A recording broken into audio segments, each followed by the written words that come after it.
ಅಂಬೇಡ್ಕರ್ ಜಯಂತಿ ಹಿನ್ನೆಲೆಯಲ್ಲಿ ಹುಬ್ಬಳ್ಳಿಯ ನೆಹರು ಮೈದಾನದಲ್ಲಿ ವಿಶ್ವ ಮಾನವರ ದಿನಾಚರಣೆಯನ್ನು ಆಚರಿಸಲಾಯಿತು. ಕಾರ್ಯಕ್ರಮಕ್ಕೆ ಕಾರ್ಮಿಕ ಸಚಿವ ಸಂತೋಷ್ ಲಾಡ್ ಚಾಲನೆ ಕೊಟ್ಟರು. ಶಾಸಕರಾದ ಪ್ರಸಾದ್ ಅಬ್ಬಯ್ಯ, ತುಕಾರಾಂ, ಎನ್ಎಚ್ ಕೋನರೆಡ್ಡಿ ಮತ್ತಿತರರು ಉಪಸ್ಥಿತರಿದ್ದರು.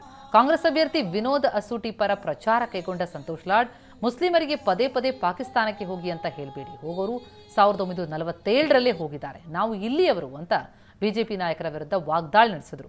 ಮುಸ್ಲಿಮರು ಬೇಕಿದ್ರೆ ಪಾಕಿಸ್ತಾನಕ್ಕೆ ಹೋಗಲಿ ಅಂತಾರೆ, ದೇಶ ವಿಭಜನೆಯಾಗೋಕೆ ನೆಹರು ಕಾರಣ ಅಂತ ಟೀಕಿಸ್ತಾರೆ. ಇಲ್ಲಿ ಉಳಿದವರು ನಮ್ಮವರು, ಪದೇ ಪದೇ ಪಾಕಿಸ್ತಾನಕ್ಕೆ ಹೋಗಿ ಅಂತ ಹೇಳಬೇಡಿ, ಚುನಾವಣೆ ಬಂದಿದೆ ಅಂತ ಮುಸ್ಲಿಮರನ್ನ ಗುರಿ ಮಾಡಿ ಮತ ಕೇಳಬೇಡಿ ಅಂತ ವಾಗ್ದಾಳಿ ನಡೆಸಿದ್ರು. ತಮ್ಮ ಭಾಷಣದುದ್ದಕ್ಕೂ ಕೇಂದ್ರ ಸರ್ಕಾರದ ವಿರುದ್ಧ ವಾಗ್ದಾಳಿ ನಡೆಸಿದ್ದಾರೆ. ರಷ್ಯಾ ಉಕ್ರೇನ್ ಯುದ್ಧ ನಿಲ್ಲಿಸಿದ್ದೇವೆ ಅಂತಾರೆ, ಆದರೆ ಮಹದಾಯಿ ಯೋಜನೆಗೆ ಇರುವ ಅಡೆತಡೆಯನ್ನ ನಿವಾರಿಸೋದಕ್ಕಾಗಿಲ್ಲ. ಮೋದಿಯವರೇ ಸುಳ್ಳು ಹೇಳುವುದನ್ನ ನಿಲ್ಲಿಸಿ ಅಂತ ವಾಗ್ದಾಳಿ ನಡೆಸಿದ್ರು. ಪದೇ ಪದೇ ಹೇಳ್ತಾ ಇದ್ದಾರೆ, ನಮ್ಮ ಸ್ನೇಹಿತರುಗಳು ಹೇಳ್ತಾರೆ, ಬ್ಯಾಡದಿದ್ರೆ ಪಾಕಿಸ್ತಾನ ಹೋಗ್ಬಿಡ್ಲಿ, ಮುಸ್ಲಿಂ ಸಮಾಜದವರು ಬ್ಯಾಡದಿದ್ರೆ ಪಾಕಿಸ್ತಾನಿಗೆ ಹೋಗ್ಬಿಡ್ಲಿ, ಪಾಕಿಸ್ತಾನಿಗೆ ಹೋಗ್ಬಿಡ್ಲಿ ಅಂತ ಹಗಲಾಲ್ ಹೇಳ್ತಾರೆ. ದಯವಿಟ್ಟು ಕೇಳಿಸ್ಕೊಳ್ಳಿ, ಇದು ಯಾವತ್ತು ವಿಭಜನೆ ಆಯ್ತು, ದಿನ ಬೆಳಗ್ಗಿದ್ರೆ ನೆಹರು ಸಾಹೇಬ್ರನ್ನ ಬೈತಾರೆ, ಹಗಲಾಗ್ಲು ಹೇಳ್ತಾರೆ ಇದು ದೇಶ ಒಡಿಲಿಕ್ಕೆ ಕಾರಣ, ಈ ದೇಶ ಒಡಿಲಿಕ್ಕೆ ಕಾರಣ ನೆಹರು ಅವರಂತ 24 ತಾಸು ಹೇಳ್ತಾರೆ, ಗಾಂಧೀಜಿ ಅವ್ರನ್ನ ಬೈತಾರೆ.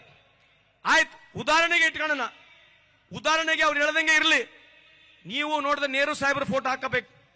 ಯಾಕಂದ್ರೆ ಯಾವ ದೇಶ ವಿಭಜನೆ ಆಯ್ತು, ಯಾವ ಪಾಕಿಸ್ತಾನ್ ಒಂದು ಸೆಕ್ಯುಲರ್ ಕಂಟ್ರಿ ಆಗಕ್ಕಿನ್ನ ಒಂದು ಜಾತಿಯ ಮುಸ್ಲಿಂ ದೇಶ ಆಗಕ್ಕೆ ಹೋಯ್ತು, ಬಹಳಷ್ಟು ಜನರು ಈ ದೇಶವನ್ನು ಬಿಟ್ಟು ಅಲ್ಲಿ ಗುರುತಿಸ್ಕೊಂಡು ಆ ದೇಶಕ್ಕೆ ಹೋದ್ರು.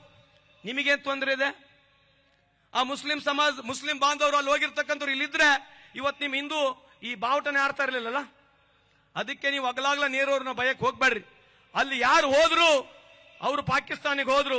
ಇಲ್ಲಿ ಪ್ರತಿಯೊಬ್ಬ ಮುಸಲ್ಮಾನ್ ಯಾರು ಈ ದೇಶದಲ್ಲಿ ಉಳಿದ ಬೈ ಚಾಯ್ಸ್ ಉಳಿದಿದ್ದಾನೆ, ದಯವಿಟ್ಟು ಇದನ್ನ ಗಮನಕ್ಕಿರಬೇಕು.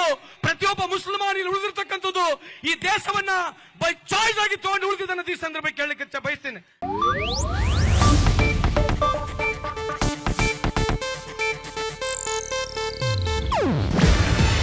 ಇದು ಏಷ್ಯಾನೆಟ್ ನ್ಯೂಸ್ ನೆಟ್ವರ್ಕ್ ಪ್ರಸ್ತುತಿ. ನೀವು ನೋಡ್ತಿದ್ದೀರಾ ಏಷ್ಯಾನೆಟ್ ಸುವರ್ಣ ನ್ಯೂಸ್.